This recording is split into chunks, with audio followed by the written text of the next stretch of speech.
Confirmation class for St. Peter Lutheran Church of Polar, Wisconsin. I provided a new slide of the church this week. This is how the church would have looked many, many years ago. In fact, this was probably the church building as far back as the turn of the 20th century, probably 100 years ago. So we're already at week 5. Hard to believe that this has all been remote for over a month now. I hope you're keeping up to date with everything. Again, as I've always said, if you're having any issues, give me a call, write me an email or whatever, and I will try to respond as promptly as I can. If you don't get a hold of me right away, feel free to call. I'm here and I'm willing to help. Okay, another weekly review. Let's go over a few things that we've looked at in the last few weeks. Remember the two tables of the law? How are they divided? What is it again? That's right. 1 through 3, our relationship with God, and 4 through 10, a relationship with our neighbor. What is the summary of the law? It's one word, love. And again, if you divide up the tables of the law, it is to love the Lord your God with all your heart, with all your soul, with all your mind, and your neighbor as yourself. I already kind of answered the third one. Second table of the law, commandments 4 through 10, talk about our relationship with who? With our neighbor, which is kind of hinted at in the next bullet point. Who is my neighbor? Last week, we took a brief look at the parable of the Good Samaritan. Remember how the Levite and the priest passed by on the other side, ignoring the bleeding, hurting man to the side of the road who looked like, for all intents and purposes, he was probably dead. But the Samaritan, who was even of a different race, came and helped him, paid for his care. Our neighbor is anyone who needs our help. It isn't just the person next door, but essentially is everyone. So which commandments did we look at last week? Do you remember? That's right. 5, you shall not murder. And 6, you shall not commit adultery. This week it's Commandments 7 and Commandments 8. And a reminder, these commandments are not just something we find in a catechism. They're taken straight out of the Bible. I circle them there from my Bible. You shall not steal, and you shall not bear false witness against your neighbor. You see, that's verses 15 and 16 of Exodus chapter 20. It's that little picture of Moses with the two tables of the law. Exodus chapter 20. Why don't you say Commandment 7 along with me? You shall not steal. What does this mean? We should fear and love God so that we do not take our neighbor's money or possessions or get them in any dishonest way, but help him to improve and protect his possessions and income. Let's say that one more time.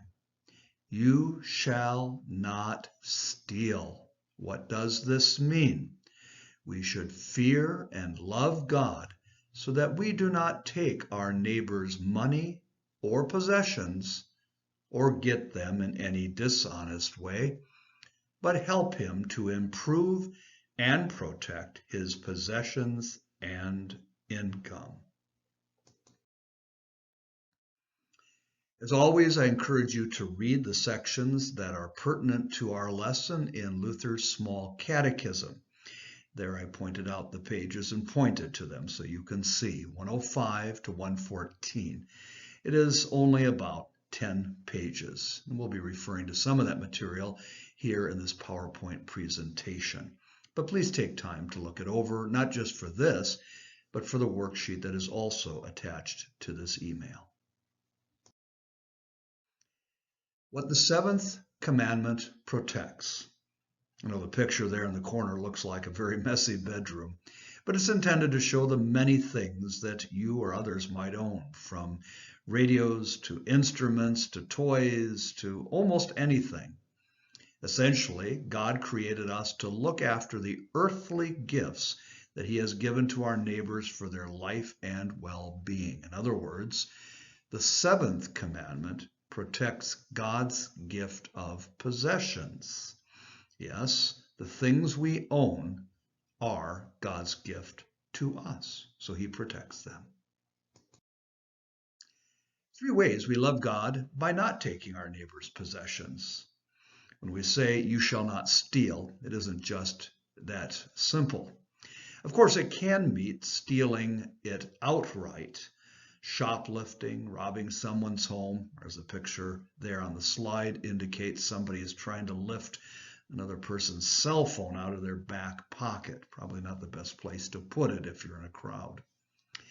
But as the picture also in the left lower corner can indicate, it can be lazy or sloppy when working as employees.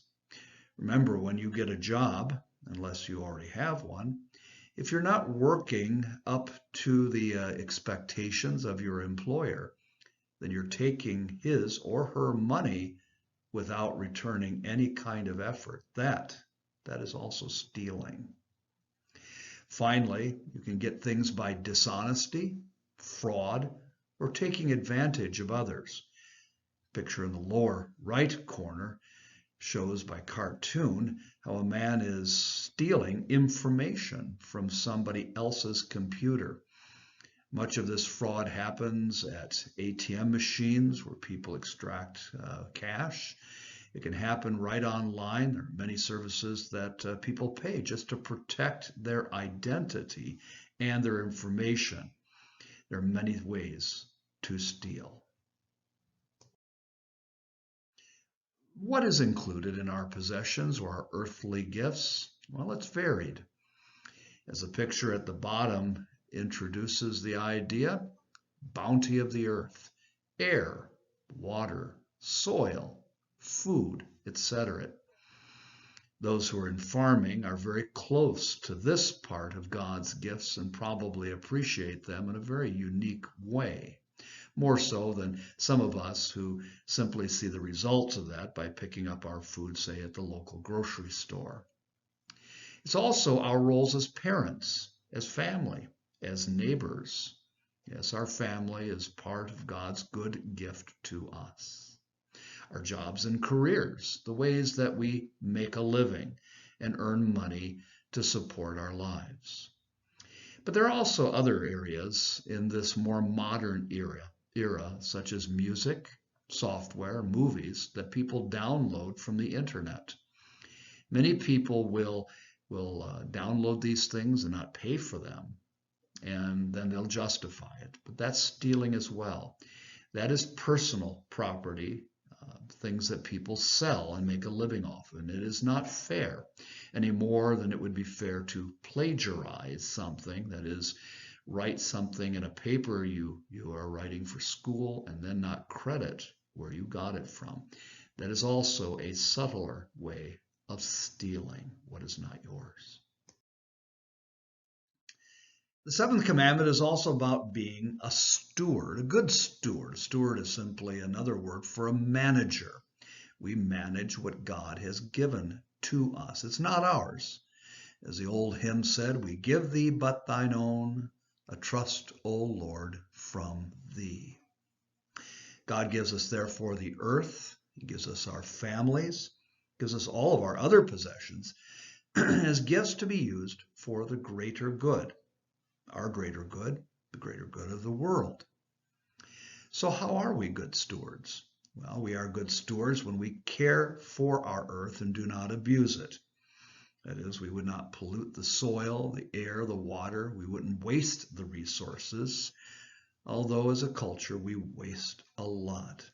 Recycling is a good way to take that which would otherwise be wasted and put it back into productive use. We are also good stewards when we save money for the future. Simply spending every dime in your pocket may be fun, but it isn't being a very good steward. One day you may find that you need money and you don't have it for very critical things. When you become older and you own a home and you're making payments on a car and other things, you will need that money for a lot of different things. Saving is being a good steward. It's also being a good steward when we help those in need. Occasionally, there are people who simply do not have the proper resources for a home or for food or for clothing. Shelters, for example, exist in several different directions from our church within driving distance that give people a place where they can sleep for the night when they don't have the money to get a hotel room or when they no longer have a home. There are many ways to help people in need. That is being a good steward. We are also good stewards by giving a portion of what God gives us in the ongoing work of the church and its mission. We are especially thankful during this coronavirus time that people continue to support the church so faithfully. And they do it in various ways. They bring offerings when they come to worship. They mail in money. And they're also giving it online, something that we started just prior to the pandemic. But it's good stewards to support this important work, and we thank them for doing that. Here's a passage for us to read and remember. Why don't you read it with me from Philippians 2:4. Let each of you look not only to his own interests, but to the interests of others. Let's say that again, Philippians 2:4. Let each of you look not only to his own interests, but to the interests of others. The second commandment that we are looking at this week is the 8th commandment. Let's say it together.